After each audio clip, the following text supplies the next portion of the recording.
that day I took it very personal. Probably I didn't know the difference between layoff and getting fired. I had to hand over everything immediately. I couldn't even reach my husband because he was in a long flight. 6 kilometers away from my office is my home, and all I had to think at that time is drive without getting into any accident. I somewhere lost my identity. My only option was to study from night 12 o'clock to morning 4 o'clock. Wow. When my kids are fast asleep. I started grooming a lot of SMB CXOs. Some of the people called me rude as well, that you are jobless and you are demanding. Welcome again, Eva, to our episode 2. Yeah. In this episode, we would want to understand your professional journey. In the last episode, you told us about your childhood, about your education, higher studies, and how you landed in your first job. Now we want to understand how you very quickly climbed up the ladder. It's unusual, but how did you make those step changes in your career? How did you reach where you are right now? And again, try to debug and come up with some of those nuggets that people can follow to do great in their professional journey. Sure, happy to share a lot of failure as well as success as well. Oh yeah, failures are part and parcel of Absolutely, absolutely. So 2007, I started my career with HP as a tech support, which was not so well respected. Anything which you do in night shift is not so well respected in India. My parents had only worry. They had never approved my job. Every time I pick up the phone and call them every day, their tone wasn't that great. They'll be like, when are you leaving and coming back? We really need to find a suitable person for you. How would we say that you are in night shift? We are not getting proposals. And meanwhile, the other people in the cousins, people are of my age, around the neighborhood, everybody slowly started getting proposals, but nobody reached out to my parents. Because everybody know that I picked up this unconventional path of working in night shift back in 2007. So with a lot of journey, I've come to Bangalore in an unreserved train. That's how we ended our first episode. After coming to HP campus, that's the first time I've seen such huge buildings, right? So, and I came with almost 7-8 pair of salwar suits, and with a lot of dream, and it started with great success. Like? PIP. PIP? Performance Improvement Plan. That's how that's how I started my career. Why? Because in a batch of 52, that's a campus hire, batch of 52, I was the only person who was put as wrong hire.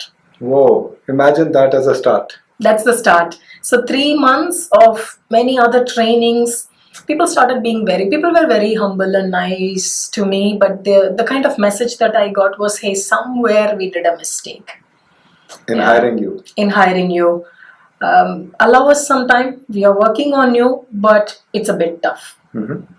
You coming from a tier 3, tier 4 city, and so there were 2 people who joined from my college in this batch, and this second person, there's one more girl who left the job very immediately within few months time. So the RMG, Resource Management Group, every day I go there, sign, because I was in bench. Oh. Yeah, I was in bench. And my parents are slightly relieved. She's going to come back. She's going to come back, and we'll start searching for a guy for her. But one thing, I had only one thing in mind. I didn't know. Many things were clueless, but I had only one thing in mind, that I don't want to go back home. But I was also clueless on the other side.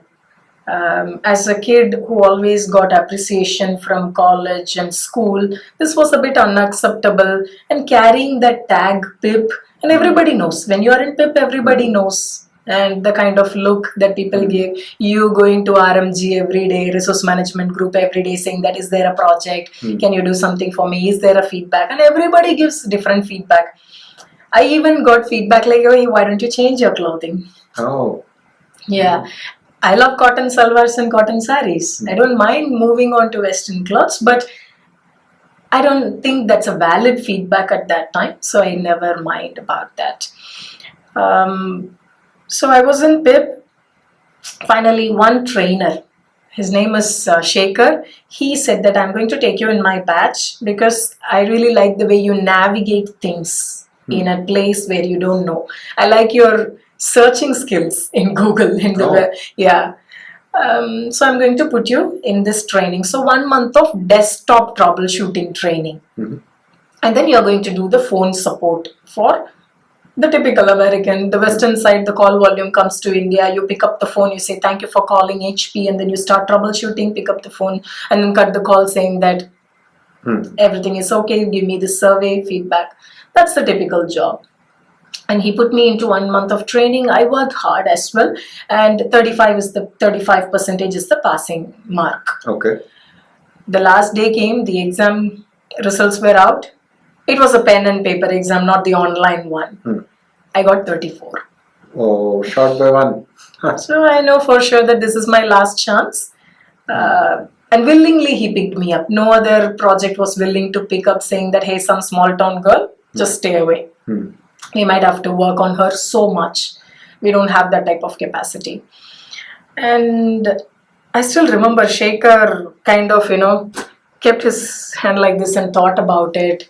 And he took one step for me. And that is when I got to know that he's not just a trainer, he's going to be my sponsor. He took the blue pen, corrected one wrong answer into a right answer, put a +1 mark, made it as 35. Oops. There I am, I got the job. Shaker is not getting into trouble after watching this. No, I am not able to find him after that, but I am here today in Bangalore because of that one sponsor. We always look for advisors, mentors, and stick to that one person.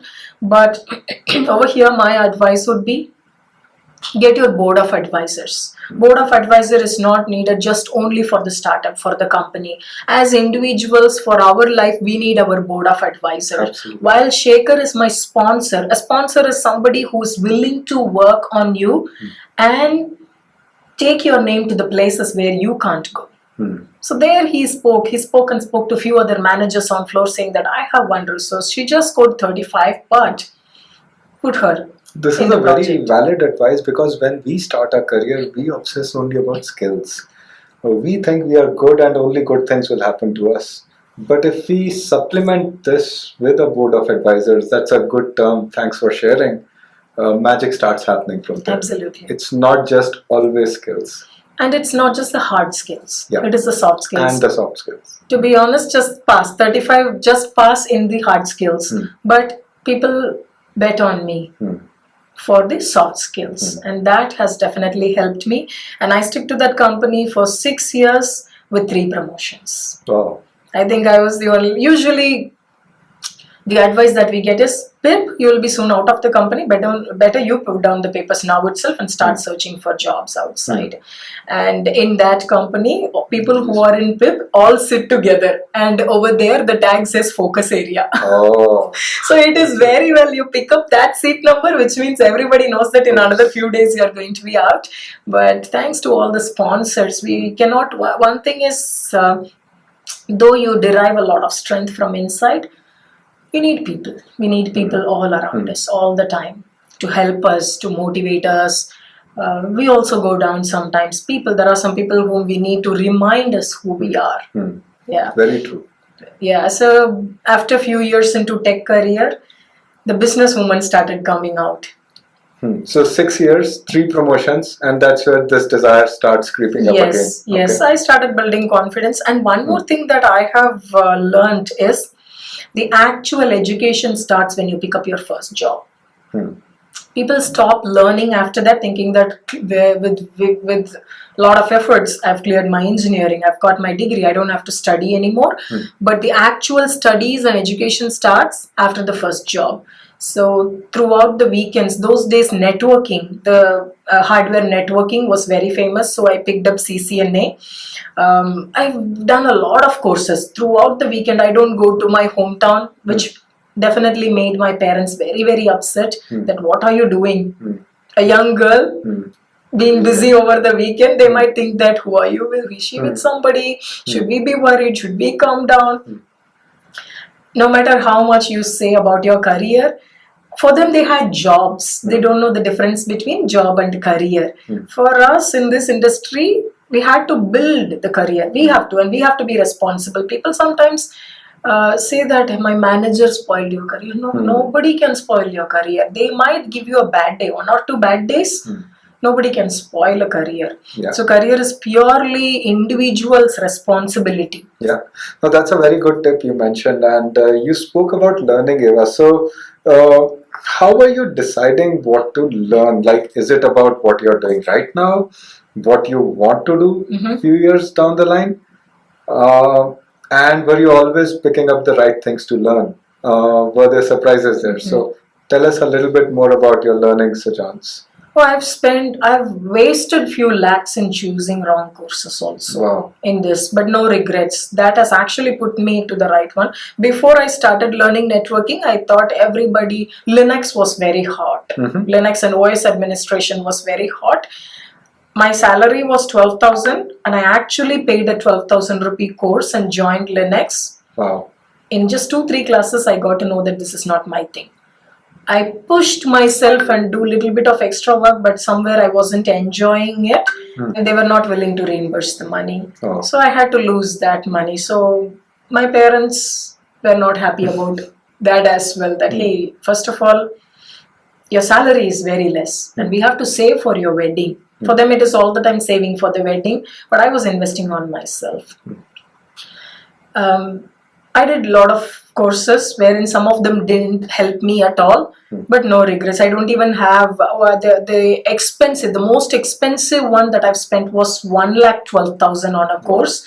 Within 5-6 classes, I realized this is not the thing. Oh, and this is back in 2000? No, this is a few years back. Even now, very recently. Every year I waste a little bit of money, but that's okay. That is like not wasting. You need that to put yourself to the right path. So don't get too much burdened with making just the right choices. No. Explore wrong choices. Go get beaten up and then come back. Interesting. Yes. Interesting. Let's move ahead in the journey. Like 6 years at HP with some trainings under your belt. What was waiting for you next? That businesswoman inside me was always there. And in HP also I started becoming a customer service coach. This is not an official title, but I started teaching people how to talk to customers. What is the service industry all about? And that once again started reminding me that, hey, you remember you were a businesswoman once. And soon I realized that I have to pick up the management career, not the technical path.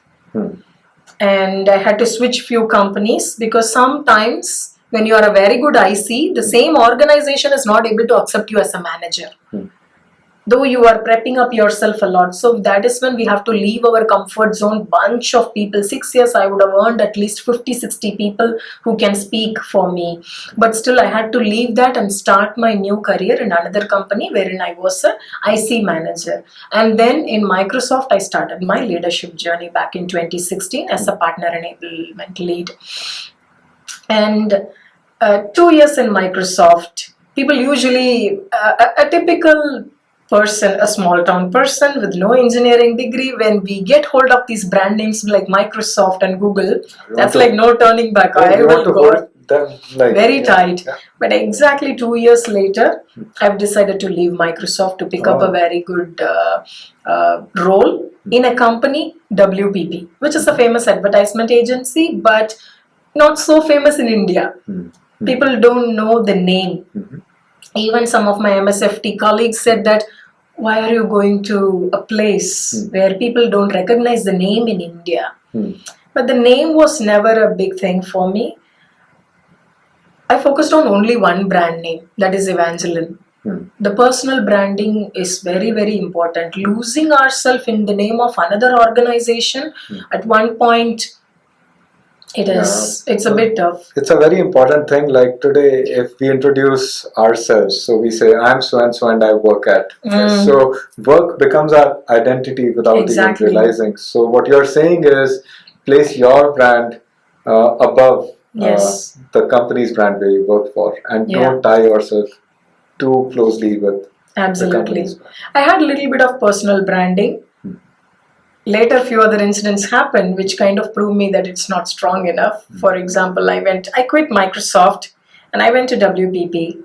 I had my second child there, but still throughout the pregnancy, I was doing business transition from London to Bangalore, setting up Bangalore office for the very first time, all with a big pregnancy belly. Every time I go for a lot of checkups and scans, get the permission letter from the doctor that she's safe to travel, including 1 month pregnancy. I traveled even with 1 month pregnancy, wherein people are usually, it's not an advice. Everybody's pregnancy is different, and for the same person, every pregnancy is different. So I did all of it and had an amazing baby bonding time for 6 months. And during that 6 months, I started going for brisk walk, that shedding off a little bit of extra fat and go present myself in front of customers. And happily, as a proud mom of two, I joined back after the maternity leave, and I was laid off that day. What? Right after your maternity, on the first day that... Yes, wow. I have a photo. That day when I went to the office, I took a full picture of because I was a bit appreciative of myself. So this is the picture wherein I have taken, when I really appreciated about my weight loss. And when I went to my desk, the HR was there. He said, can we meet in the conference room outside the floor? Oh. And he kind of got me there and said that your position has become redundant.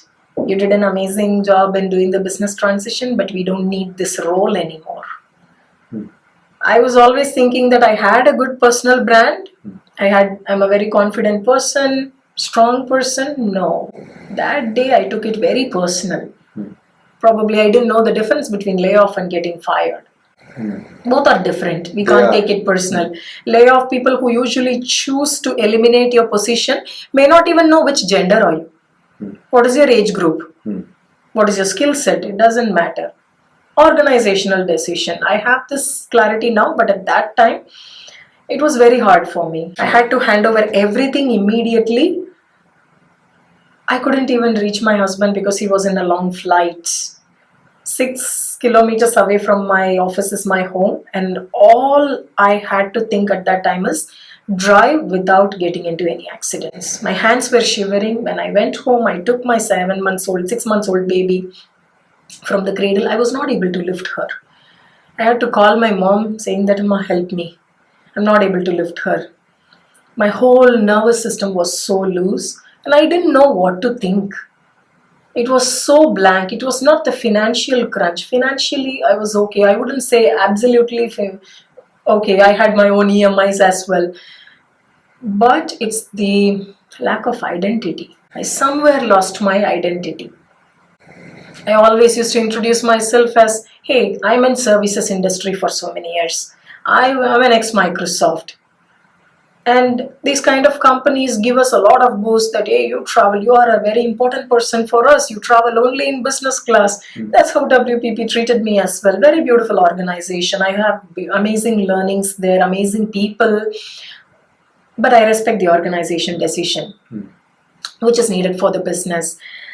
And as a person who's a heavy networker, I started getting referrals. Third day, fourth day onwards, I started getting referrals. But then in a week, I took a decision. Hey, what am I doing? Again, getting into a job? Let me find who I am. So I've decided to take a break and think who I am. Who am I? What is my life's calling? I just don't want to pick up one more job and then pick up the career, continue the career journey, losing myself. So I took a break. Again, that was the period wherein I had to do analysis and learning from my own childhood. Yeah, so you were always doing the difficult things is what I understood so far. Putting yourself in an uncomfortable situation and coming out as a winner out of this. So this was again like life threw a situation at you. There was an easy path to entertain one of those referrals and keep going. But you decided otherwise. Yeah, there is always an easy path available. Always. You always can be very safe saying that, oh, I will go for this option in career. I will marry a person my parents choose. All these are easy options available. But how well do you live in this? You exist in this process the process is predefined, you follow the process and you exist, but the living happens when you put yourself into tough situations. And how about what about the fear of failures? Definitely A have. thought would creep in anybody's mind that I've never done this, what you're about to venture into. What if I waste 8 months, 9 months into the process? And Definitely there. Sleepless nights are there.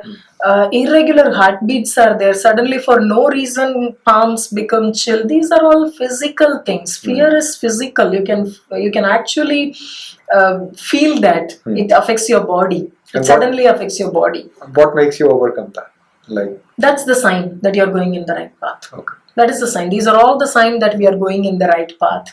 So I've decided to learn cloud at that time. I was a person who had always been in services industry, doing a little bit of cloud work. I've decided to learn cloud at that time. And I started teaching a little bit. As I said, I always enjoy teaching. And it suddenly became a huge hit. People understood cloud. 2016, when people think that cloud was new, this was in 2019. When people think that cloud is still new and I'm not able to understand the online classes, I need an actual instructor to help me with, that is when I started teaching. And soon I converted it into a business. Oh. Yes, I converted it into a business. So anything that we are good at, usually people love to get this free service from you, and it happens mainly if you are a woman. Hey, why don't you do this free of cost? And a lot of women are very good outside, but in the name of being nice, they are not selling their talent. Of course, some of the people called me rude as well, that you are jobless and you are demanding. How does this work? But still, there were few customers wherein I quoted 50,000 rupees per day. And yes, I cracked the deal. And I built that as an independent partner enabler business. Partners play a major role in cloud ecosystem. And coming from services industry, I know how to groom them as a managed services, not just as a reseller, right? So that you have your own money from services and support. I started grooming a lot of SMB CXOs in this. And even now I am a startup advisor for those SMB CXOs, wherein I groom them on how to do services, how to make money from services. Nice. So I can only imagine the amount of hard work going into this, within a span of 7-8 months, from being a beginner into the skill, you acquired skills, you're training, and not just training employees, but you're training CXOs. Yes.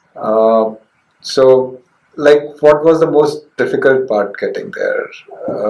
It's not easy, we can only think, because acquiring those skills, disseminating those skills to others, building that teaching, which your earlier years you already had that knack.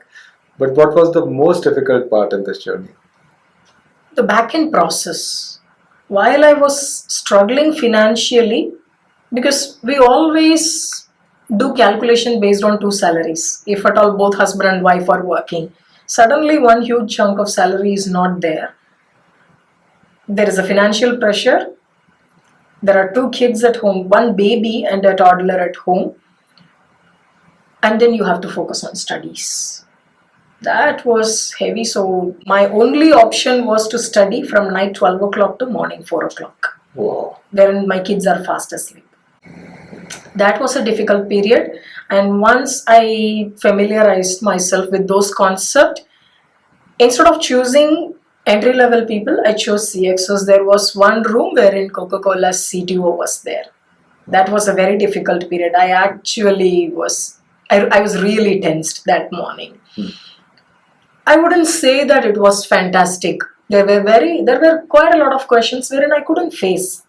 It was slightly embarrassing for me, but that's okay. That's the process. And made a note of questions, went back to my board of advisors, learned it, and after that, I became an expert in this. Once again, I pinged him in LinkedIn saying that, sir, these were the questions you asked. I know these are all the answers. He appreciated that. That is something that I would suggest to anybody. If at all you had to face some questions wherein you don't know the answer, later on found the answer, go back to the person and said. Absolutely. Yeah, in my early years of job also, I have attended few interviews wherein I didn't know answers to some of the question, but somehow I found that person's email ID or LinkedIn and replied. That kind of impressed people, saying that hey, she did something, she was different. So try to be different with hard work, navigation, knowledge sharing, in all those things. So connecting the dots, always putting yourself in a difficult situation, working hard, and having faith in the process. These three things saw you through this 7 months where you built a training business. And then tell us, how did Google happen all of a sudden? Like, you were on this journey. How did this happen? And again, like a step change to what you were doing. So that's a good story. It was the beginning of COVID, wherein we were still trying to understand, what is this? Can a virus kill people? Are we not able to come out at all? When are we going to come out? How many more years? And what is the IT? What is the future of IT? I had my own fear as well, and somebody from Google sent me an invitation saying that I see all of your LinkedIn profile. We are from the recruitment team. We would like to hire you to do the same thing for Google India, groom the MSPs. MSPs are? Managed service providers. Okay. Yeah, most of the cloud partners are resellers, so converting them as managed service providers, grooming them on services and support and make money out of it. So that is where the role was really interesting. And here, this is the first time wherein I picked up a role wherein I am able to contribute more. Usually in some roles, we pick up some roles wherein we learn a lot. We make use of that company to learn. Over here, I found that I'm able to contribute more. So I was able to create some curriculum. I created digital presence for our team within Google, and I got promoted before even completing 2 years. Wow, that's unusual. Yeah. Later, I got to know that 11% of the Googlers get their promo before 2 years. The number says.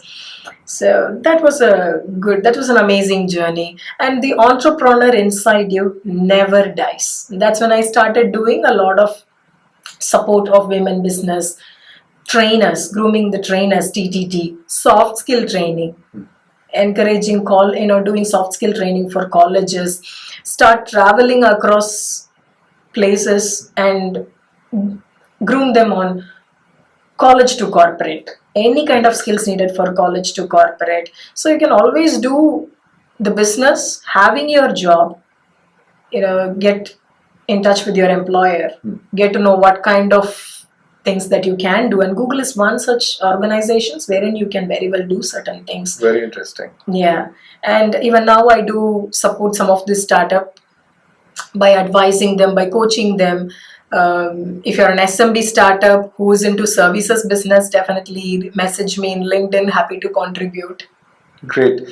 Very interesting journey, Eva. Fast growth, and from learning to contributing in a large company like Google. So kudos. I have one question to conclude this very interesting episode. What next for you? With all these incidents, it kind of strengthened my life's calling. I've heard from some of my mentors who are 50 plus and 60 plus years old, still figuring out their life's calling. But no matter whatever you are doing, once our life's calling is set, there is peace inside. So my life's calling is something that I found out. So I somewhere found that enabling others is a life's calling. But how do I turn it into a career? Currently, the Google's job is enablement. Whatever I'm doing outside of enabling students to come to corporate, enabling early corporate people to come to middle management, enabling mid-management people to come to leadership. Out of all this, you can always create a business. So this is my life's calling as well as my career. And someday I would hope to do this full time.